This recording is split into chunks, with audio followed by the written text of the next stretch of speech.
Hello friends, welcome to Aarthi's kitchen. நம்ம இன்றைக்கி மாங்காய் வச்சு ஒரு டிஃப்ரெண்ட்டான ரெசிபி பார்க்க போகிறோம். பொதுவாகவே நம்ம மாங்காயில் ஊறுகாய் தொக்கு அந்த மாதிரி தான் செய்வோம். ஆனால் இது கொஞ்சம் டிஃப்ரெண்ட்டானது, அதே சமயம் நல்லா டேஸ்ட்டாகவும் இருக்கும். இதை சாதத்தில் போட்டு பிசைஞ்சு சாப்பிட்லாம். இட்லி, தோசை, சப்பாத்தி எல்லாத்தோடையும் தொட்டு சாப்பிட்லாம், ரொம்ப சூப்பராக இருக்கும். இப்போது நம்ம எப்படி பண்ணுறதுன்னு பார்க்கலாம். நான் இன்றைக்கி மீடியம் சைஸில் இருக்கிற ஒரு மாங்காய் எடுத்திருக்கேன். இது ஒட்டு மாங்காயின்னு சொல்லுவாங்க இல்லைங்களா, அந்த மாங்காய் இது. இப்போ இந்த மாங்காயை நல்லா கழுவிட்டு இதோட காம்பு பகுதியை கட் பண்ணிக்கலாம். காம்பு பகுதியை கட் பண்ண பிறகு இந்த மாங்காயை சின்ன சின்ன பீஸாக கட் பண்ணிக்கலாம்.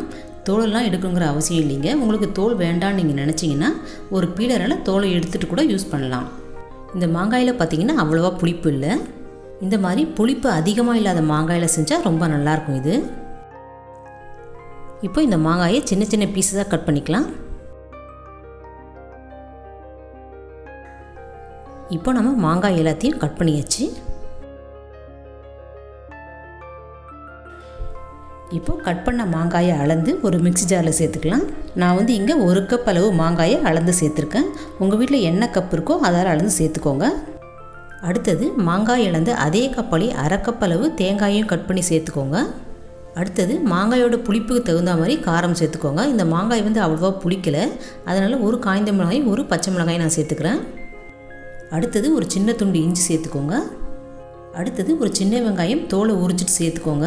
எங்கிட்ட சின்ன வெங்காயம் இல்லை, அதனால் பெரிய வெங்காயத்தை ஒரு சின்ன பீஸ் சேர்த்துக்கிறேன். சின்ன வெங்காயம் சேர்த்தா ஃப்ளேவர் இன்னும் கொஞ்சம் நல்லாயிருக்கும். அடுத்தது 1/2 ஸ்பூன் உப்பு சேர்த்துக்கலாம். இப்போது இதை மிக்சியில் பல்ஸ் மோடில் வச்சு விட்டு விட்டு அரைச்சி கொஞ்சம் கொரகொரப்பாக அரைச்சி எடுத்துக்கோங்க. தண்ணி எதுவுமே சேர்க்க வேண்டாங்க. இப்போது நம்ம அரைச்சி எடுத்துகிட்டு வந்துட்டோம். பாருங்கள், அரைச்சது பார்த்திங்கன்னா இந்த மாதிரி தான் கொஞ்சம் கொரகொரப்பாக இருக்கணும். இப்போது இது கூடவே ஒரு கொத்து கருவேப்பிலையும் ஒரு பிஞ்சு மஞ்சள் பொடியும் சேர்த்து ஒரே ஒரு சுற்றி எடுத்துகிட்டு வந்துடலாம்.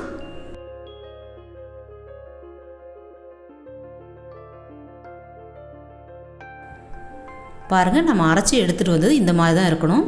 ரொம்பவும் நைஸாக அரைச்சிடக்கூடாது. இந்த மாதிரி இருந்தால் தான் நம்ம தொட்டு சாப்பிட்றதுக்கு நல்லா டேஸ்ட்டாக இருக்கும். இப்போ இது கூட ஒரு ஸ்பூன் அளவுக்கு நல்லெண்ணெய் சேர்த்துக்கோங்க. நல்லெண்ணெய் சேர்த்து நல்லா மிக்ஸ் பண்ணி விட்டுக்கோங்க. நீங்கள் இந்த நல்லெண்ணெய்க்கு பதிலாக தேங்காய் எண்ணெய் கூட சேர்த்துக்கலாம், அதுவும் நல்லாயிருக்கும். இந்த நல்லெண்ணெய் வாசனையோடு இதை சூடான சாதத்தில் போட்டு சாப்பிடும்போது ரொம்ப சூப்பராக இருக்குங்க. இதை தயிர் சாதம், சாம்பார் சாதம் எல்லாத்தோடையும் தொட்டும் சாப்பிட்லாம். தோசை, சப்பாத்தி அது மேலெலாம் இந்த மாங்காயை ஸ்ப்ரெட் பண்ணி சாப்பிட்டா ரொம்ப சூப்பராக இருக்கும். இதை வெளியில் வச்சுருந்தா ஒரு நாள் வச்சுருக்கலாம். ஃப்ரிட்ஜில் ஸ்டோர் பண்ணி வச்சிங்கன்னா ஒரு 3-4 நாளைக்கு கெட்டு போகாது. இதில் பார்த்தீங்கன்னா மாங்காயோட பீசஸ் அங்கங்கே சின்ன சின்னதாக இருக்குது. இது நம்ம சாப்பிடும்போது வாயில் கிடச்சின்னா நல்லா டேஸ்ட்டாக இருக்கும். அதனால தான் நம்ம அரைக்கும் போது இந்த மாதிரி கொஞ்சம் கொரகொரப்பாக அரைச்சி எடுத்துக்கணும்.